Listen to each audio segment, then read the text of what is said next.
Hello दोस्तों। Last video में हमने प्रोडक्शन ऑप्टिमाइजेशन के बारे में पढ़ा था। आज उसके ऊपर मैं फिर और एक वीडियो बना रहा हूँ जिस पे मैं मैन्युअली आपको सब समझाऊंगा।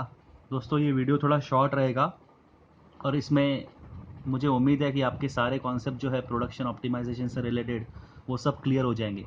ठीक है, तो चलो पहले मैं स्टार्ट करता हूँ, आपको थोड़ा सा उसकी बेसिक आइडिया दे देता हूँ कि है क्या। देखो दोस्तों, कोई भी प्रोडक्शन करना है, कोई भी बिज़नेस करना है तो एक फैक्टर से काम नहीं होता है। हमको बहुत सारे फैक्टर्स ऑफ प्रोडक्शन हमने 4 देखे हैं, तो हमको चारों का कॉम्बिनेशन यूज़ करना होता है। ठीक है, अब मान लो मुझे कोई 1000 यूनिट्स बनाने हैं, आउटपुट मुझे कितना चाहिए, 1000 यूनिट्स का चाहिए। तो इसमें मेरे पास as a producer, as a businessman मेरे पास ऑप्शंस होते हैं। जैसे कि मैं 1000 यूनिट्स प्रोड्यूस करना है मुझे, तो मैं एक मशीन और 12 लेबर के साथ में भी कर सकता हूँ, मुझे 1000 का आउटपुट मिलेगा। मेरे पास या तो दूसरा ऑप्शन है, दो मशीन और 8 लेबर लगा दूँ तो भी मुझे 1000 यूनिट्स का आउटपुट मिलेगा। मेरे पास तीसरा कॉम्बिनेशन है कि मैं 3 मशीन और 5 लेबर लगाऊं तो भी मुझे 1000 यूनिट्स का ही आउटपुट मिलेगा। तो ये सारे मेरे पास ऑप्शन है। अब एज अ प्रोड्यूसर मैं कोई भी एक ऑप्शन चूज करूंगा, समझ रहे हो। लेकिन आप बोलोगे कि सर इसमें फ़र्क क्या पड़ेगा, आप कोई भी ऑप्शन चूज कर लो क्योंकि आउटपुट तो सब में सेम मिल रहा है। दोस्तों इसमें कॉस्ट का इफेक्ट बहुत ज़्यादा इंपॉर्टेंट है, इसीलिए मैं आपको आगे वो भी बताऊंगा कि कैसे मैं एक सेलेक्ट कर रहा हूँ।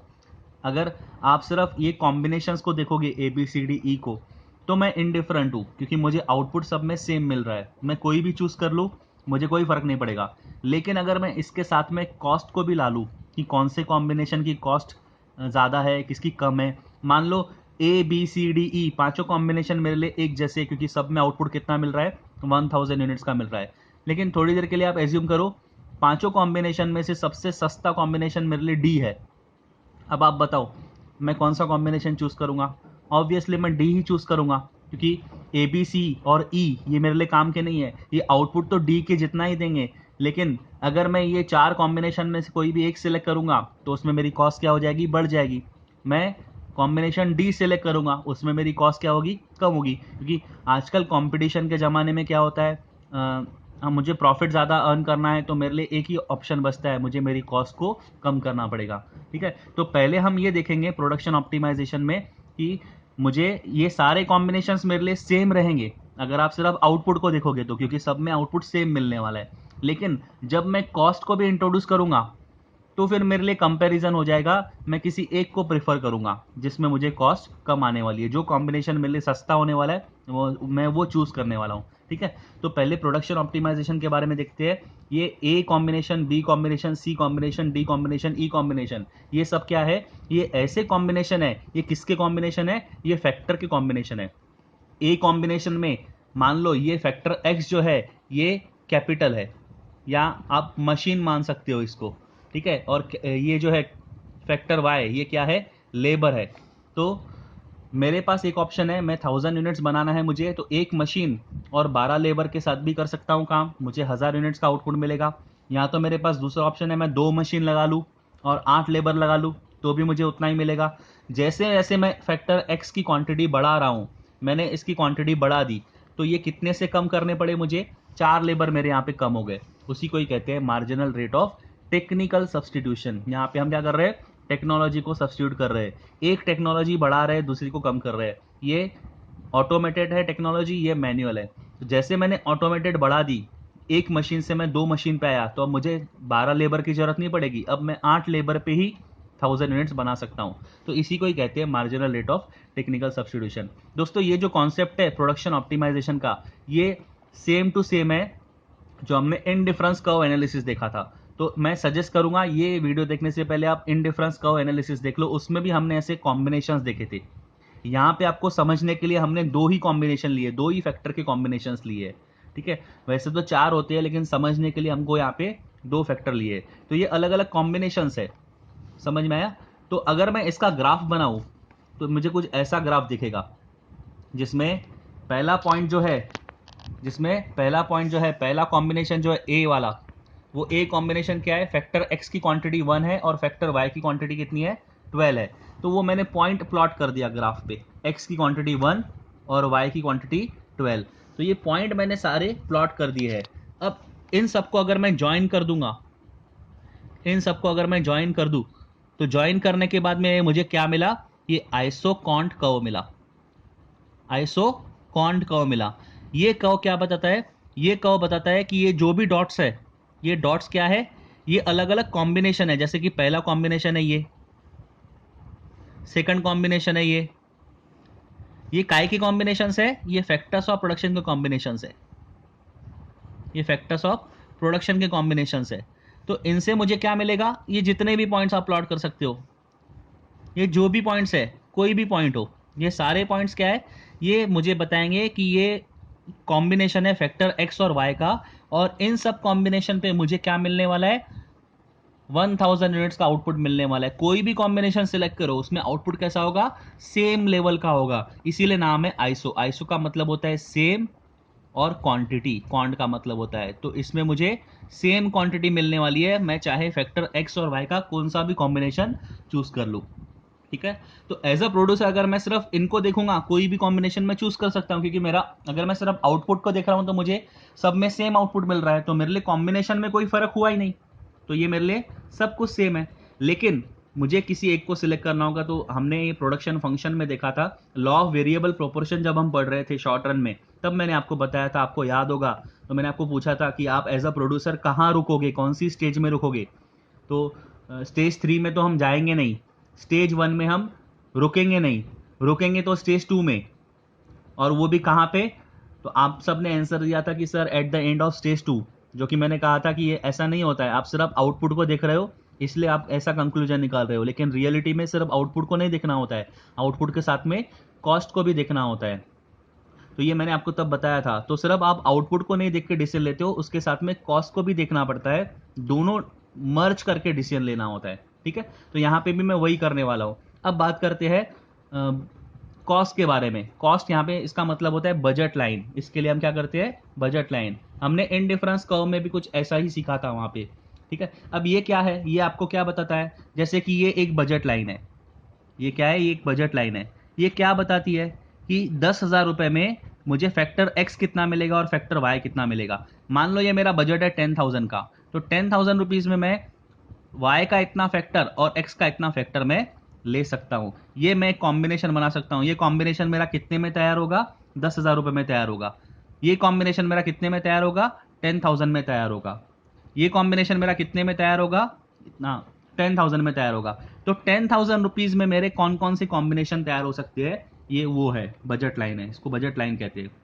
ठीक है, और ये मुझे क्या बताता है, मान लो अगर मैं ये लाइन को इंक्रीज कर दूं तो ये मेरा बजट क्या हो गया, बढ़ गया। मान लो मेरा बजट मैंने 20,000 का सेट किया, तो 20,000 में मैं इतना कॉम्बिनेशन बना सकता हूं फैक्टर एक्स का और वाई का। तो सिंपली ये बजट लाइन है, मीन्स मैंने मेरा बजट फिक्स कर दिया है कि अगर 30,000 मुझे खर्चा करना है, तो 30,000 रुपीज में मैं एक्स का और वाई का कितना कॉम्बिनेशन सेट कर सकता हूं, तो ये मेरा कॉम्बिनेशन सेट हो जाएगा। क्लियर, तो ये अलग अलग बजट लाइन मुझे क्या बताएगी कि 10,000 रुपए में कौन सा कॉम्बिनेशन सेट होगा, फैक्टर वाई के कितने यूनिट्स आएंगे, फैक्टर एक्स के कितने यूनिट्स मैं लगा सकता हूँ, 20,000 में मैं कितने यूनिट्स एक्स के एम्प्लॉय कर सकता हूँ, कितने यूनिट्स वाई के लगा सकता हूँ। ऐसे हर एक का एक बजट सेट होगा। तो ये एक प्रकार की कॉस्ट ही है जो मुझे खर्चा करनी होगी। मान लो जैसे मेरा 10,000 रुपए है, तो 10,000 रुपए में एक मशीन आएगी और साथ में 5 लेबर आएंगे, तो एक बजट हो गया, एक कॉम्बिनेशन सेट हो गया कि 10,000 रुपए में क्या क्या मिलने वाला है।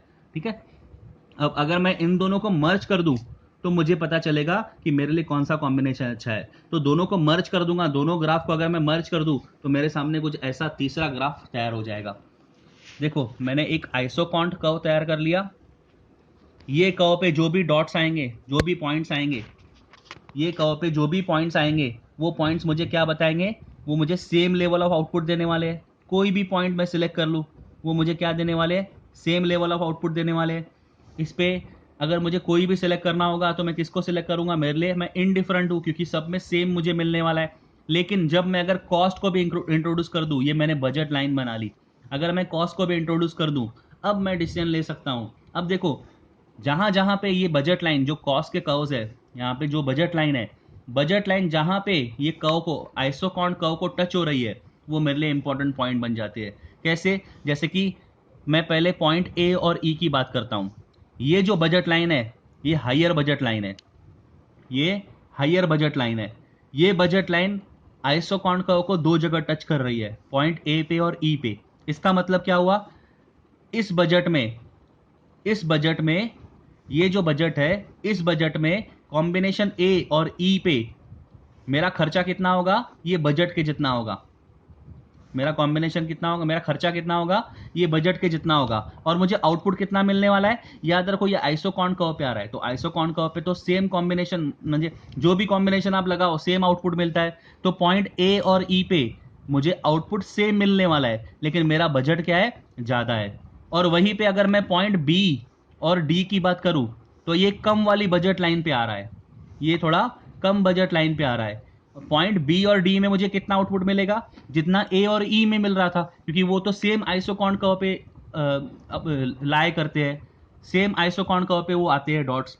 तो मुझे बी और डी में भी उतना ही आउटपुट मिलेगा जितना ए और ई में मिलने वाला है, लेकिन बी और डी में मेरा थोड़ा बजट कम हो गया है। वो फैक्टर्स जो आ रहे हैं पॉइंट बी और डी पे, जो कॉम्बिनेशन बन रहे हैं फैक्टर वाई और एक्स के, उसमें मेरा कम बजट लग रहा है, मेरा कम खर्चा हो रहा है।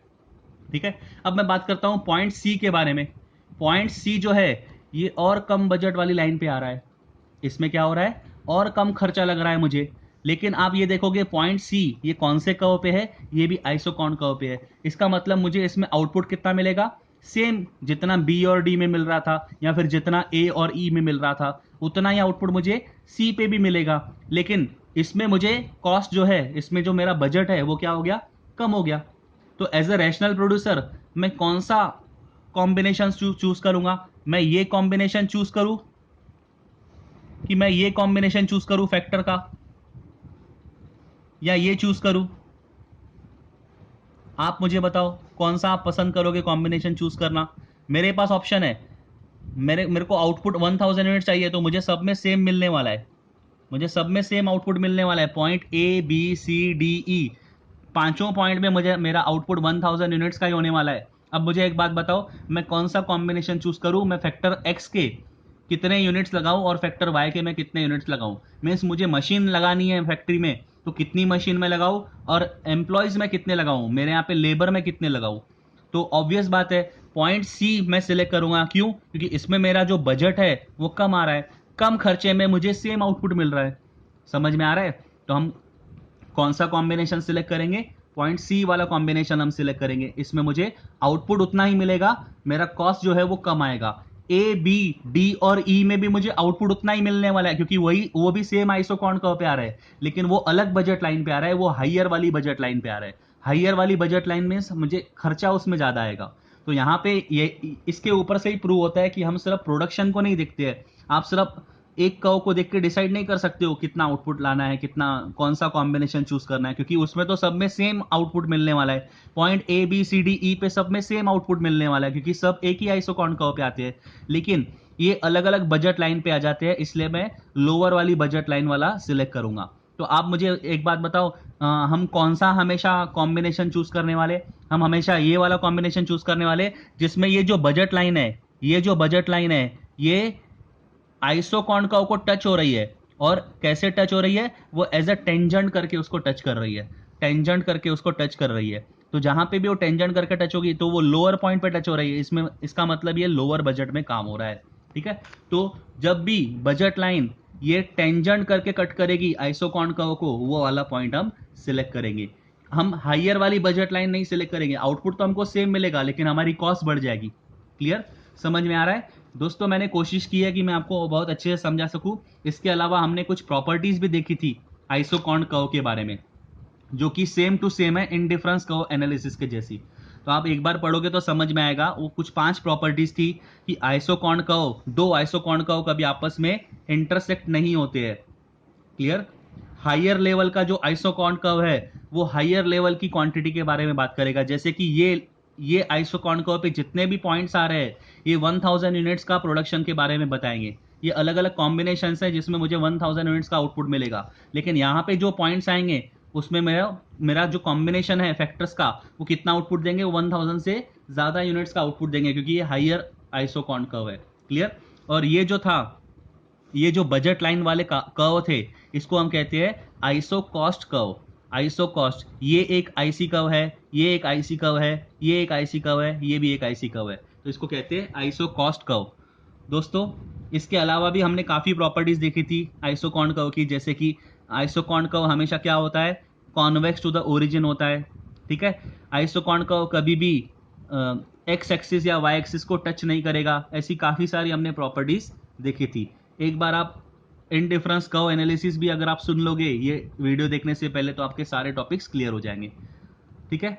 तो यहाँ पे मैं रुकता हूँ। इसके बाद अगला वीडियो जो मैं बनाऊंगा वो थ्योरी ऑफ कॉज के ऊपर रहेगा, जो बहुत ही इंटरेस्टिंग टॉपिक है और काफ़ी सारे स्टूडेंट्स को उसमें दिक्कत जाती है। तो कोशिश करना, और मेरी रिक्वेस्ट है कि आप हर एक वीडियो अच्छे से सुनो, क्योंकि थ्योरी ऑफ कॉस्ट बहुत ज़्यादा इंपॉर्टेंट है। मार्केट वाला हम जो चैप्टर पढ़ने वाले हैं उसमें कॉस्ट के कर्व्स बहुत ज़्यादा आएंगे, तो आप थ्योरी ऑफ कॉस्ट भी अच्छे से पढ़ना। Okay, thank you.